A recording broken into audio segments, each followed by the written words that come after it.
सीमा पर विभिन्न चौकियों पर दर्ज किया गया 50 डिग्री सेल्सियस तापमान और 50 डिग्री के भीषण तपन में भी जवान सीमा पर मुस्तैद हैं। जैसलमेर में हीट स्ट्रोक से बचने की चुनौती है। जवानों को लू से बचाव के उपाय करने के निर्देश दिए गए और जिसका जिक्र हम कर रहे थे, देखिए जरा 50 टेम्परेचर ने लगा दिया।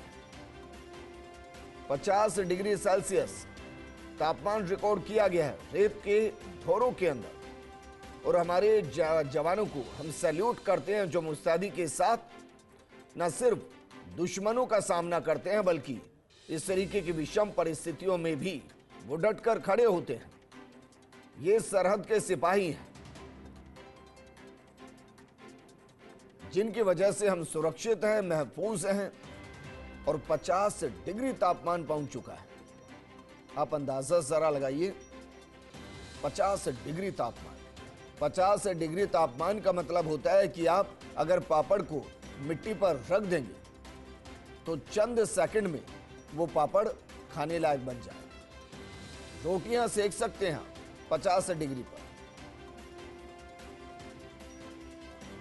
मेरे सहयोगी सूर्यवीर जुड़ चुके हैं। Suryaveer, good morning. लेकिन ऐसा लगता है कि सूर्यदेव कुछ अलग मूड में है।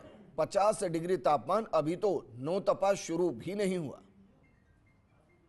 जी विजेंद्र जी, जिस तरीके से राजस्थान का रेगिस्तान इस तरह लगातार है वो तपता ही जा रहा है। जिस तरीके से जैसलमेर शहर में टेम्परेचर 46 डिग्री के पार जा चुका है, लेकिन भारत पाक अंतर्राष्ट्रीय बॉर्डर की अगर बात की जाए तो टेम्परेचर अब 50 डिग्री के करीब है वो आ चुका है और कई चौकियों पर 50 डिग्री के पार भी है ये टेम्परेचर है वो आया है, क्योंकि लगातार पाकिस्तान से सीमा से लगी चौकियों पर अधिकतम तापमान ये 50 डिग्री सेल्सियस के आसपास से दर्ज किया गया है। जहाँ शहरी क्षेत्र में पारा 47 डिग्री के पार गया है तो वही ग्रामीण क्षेत्रों में जो पारा है वो लगातार है बढ़ता ही वो जा रहा है। और लगातार अगर बात की जाए तो पिछले कई दिनों से सीमा चौकियों पर लगे जो उपकरण हैं वो काले हो रहे हैं, तो इसका मतलब साफ है कि पारा है वो 53 डिग्री के करीब है वो पहुंच चुका है। और इतना ही नहीं, बीएसएफ के जवान बॉर्डर पर तापमान बताने वाली घड़ियों को लेकर भी बैठे हैं और पिछले कई दिनों से जो तापमान लगातार बढ़ता ही जा रहा है, इससे साफ तौर पर पता लग रहा है कि आसमान से अंगारे बरसती गर्मी और चिलचिलाती धूप और तन झुलसाने वाली लू के थपेड़ों में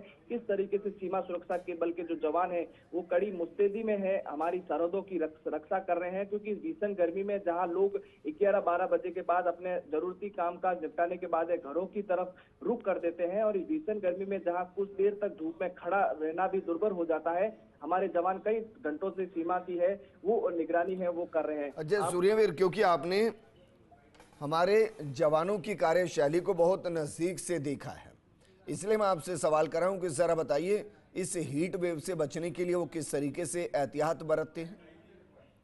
जी विजेंद्र जी, जिस तरीके से लगातार हीट स्ट्रोक की बचाने की चुनौती रहती है और जवानों को लू से बचने के लिए तरह तरह से जो सीमा सुरक्षा बल के जो हेडक्वार्टर्स है उनकी तरफ से है वो गाइडलाइन है वो जारी है वो की जाती है। हीट वेव से बचने के लिए लगातार जो ड्यूटी है उन ड्यूटी होवर्स को है वो लगातार कम किया जाता है और साथ ही साथ ड्यूटी को बांटा भी जाता है ताकि जो कड़ी मुस्तैदी में ड्यूटी गश्त तो करें लेकिन साथ ही साथ उनको जवानों को बेहतर रूप से है वो गश्त के साथ साथ विशेष इंतजाम है वो मिल सके, क्योंकि नींबू पानी का सेवन बहुत अधिक मात्रा में है वो सरहद पर किया जाता है। साथ ही साथ ग्लूकोज की व्यवस्था है वो सरहदों पर की गई है और लगातार इंतजाम के लिए कहा गया है कि जो ग्लूकोज या नींबू पानी का सेवन है वो एक घंटे में के दौरान है वो लगातार जवान करते रहे ताकि ग्लूकोज की कमी है वो ना हो सके और लगातार पानी है वो ज्यादा। ठीक है सूर्यवीर, शुक्रिया तमाम जानकारी हमारे साथ साझा करने के लिए। आप भी अपना ख्याल